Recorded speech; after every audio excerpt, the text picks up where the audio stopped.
وعنه رضي الله عنهما قال جمع النبي صلى الله عليه وسلم بين المغرب والعشاء بجمع كل واحدة منهما بإقامة ولم يسبح بينهما ولا على إثر واحدة منهما.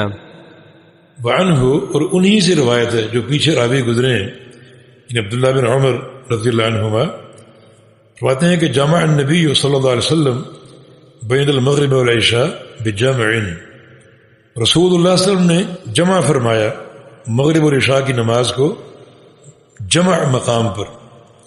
یہاں جمع سے مراد مزدلفہ، اور اس کو جمع اس لیے کہا جاتا ہے کہ یہاں دو نمازیں جمع ہوتی ہیں، مغرب اور عشاء.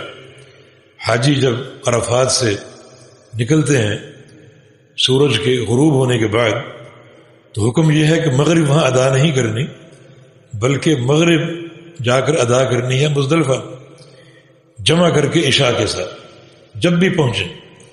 یہ حج کے مناسک میں سے، یعنی حج کے دوران مزدلفہ میں 9 ذو الحج کو نمازیں جمع کرنا حج کے مناسک میں سے، حتیٰ کہ حج کرنے والا اگر مزدلفہ کا رہائشی کیوں نہ ہو اسے وہاں نماز جمع کرنی.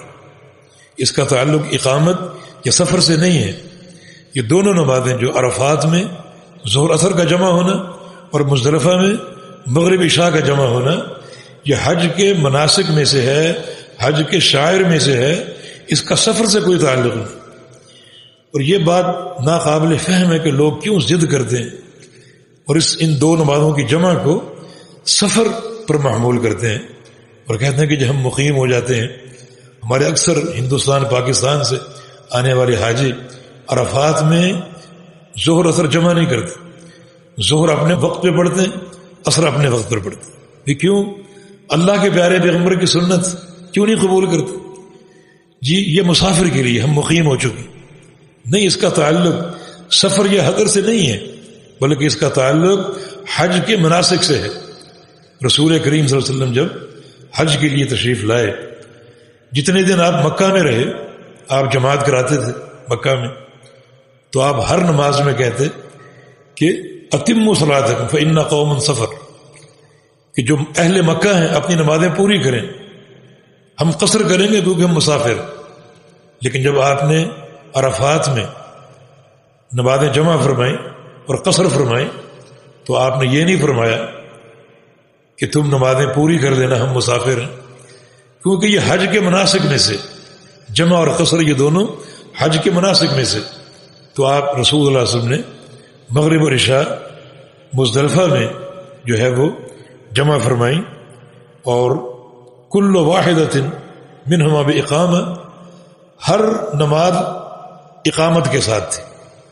اذان پہلے دلوائی آپ نے، ایک ہی اذان دونوں نمازوں کے لیے، اور ہر نماز کی تکبیر آپ نے کہلوائی، مغرب اپنی تکبیر کے ساتھ اور عشاء اپنی تکبیر کے ساتھ.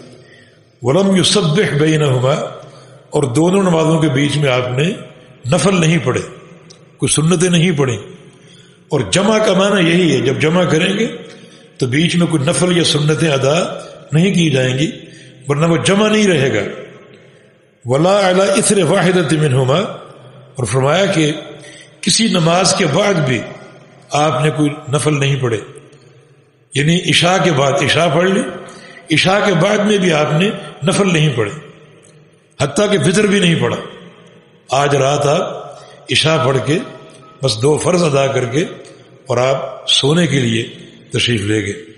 اور یہ مزدلفہ کی اللہ کے نبی کی ادا ہے. آج رات نبی علیہ السلام کی سنت سونا ہے. وہ لوگ سخت غلطی کا شکار ہیں جو آج رات جاگتے ہیں اور نفل پڑھتے ہیں. ان لوگوں پر تعجب ہوتا ہے یہ دین کہاں سے لے کر ہے. نبی علیہ السلام نے آج وتر بھی نہیں پڑھا اور آپ سو گئے. اس میں امت کے لیے ایک شفقت اور رحمت کا معاملہ بھی ہے کہ کل 10 ذو الحج ہے اور آپ نے مزدلفہ سے منا جانا چل کر، یہ تھکاوٹ کا باعث بنے گا. پھر آپ نے کینکریاں مارنے جانا جمرہ کبریٰ پر، اس میں بھی کافی چلنا پڑے گا. پھر آپ نے قربانی کرنے جانا، اس میں بھی کافی چلنا پڑے گا. پھر حلق یا قصر ہوگا، اور پھر بہت چلنا پڑے گا طواف افاضہ کے لیے. اور طواف بذات خود ایک تھکاوٹ کا ذریعہ ہے، اور پھر بہت چلنا پڑے گا سعی کے لیے. یہ بہت لمبے کام ہیں اور بڑے بھاری کام ہے یہ 10 ذو الحج کے. تو اس لیے نبی علیہ السلام رات بھر سوئے اور اپنی امت کو بھی سونے کا آپ نے پیغام دیا. یہ دین اور اصل دین اتباع کا نام ہے. دین اپنی مرضی کی عبادت کرنے کا نام نہیں.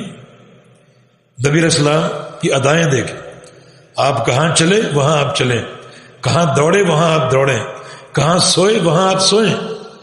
نہ یہ کہ اپنی مرضی کی اختراع کو آپ دین بنا لیں. اور تعجب کی بات ہوتی ہے لوگ یہ مسائل کہاں سے لاتے ہیں کہ انہوں نے کینکریاں مزدلفہ میں چننی جمرات کو مارنے کے لیے، اور چننی بھی کہا پہاڑوں پہ چڑھ کے، پہاڑوں پہ. یعنی عقیدہ یہ ہے کہ وہ کینکریاں چننی ہیں جن کو قدموں نے روندا نہ ہو، بالکل پاک کینکری، کیونکہ شیطان کو مارنا اس لیے پاک ہونی چاہیے، جن کو قدموں نے روندا نہ ہو. اب لوگ بوڑھے کیا عورتیں کا پہاڑوں پر چڑھی کینکریاں چننے کے لیے. فقہ کہاں سے لائے؟ یہ دین کہاں سے لائے؟ بلکہ بعض لوگ دھوتے ہیں، کینکریوں کو دھوتے ہیں تاکہ اور پاک ہو. میں نے ایک صاحب سے کہا خوشبو بھی لگا لو، تو کہتا مارنی تو شیطان کو ہے.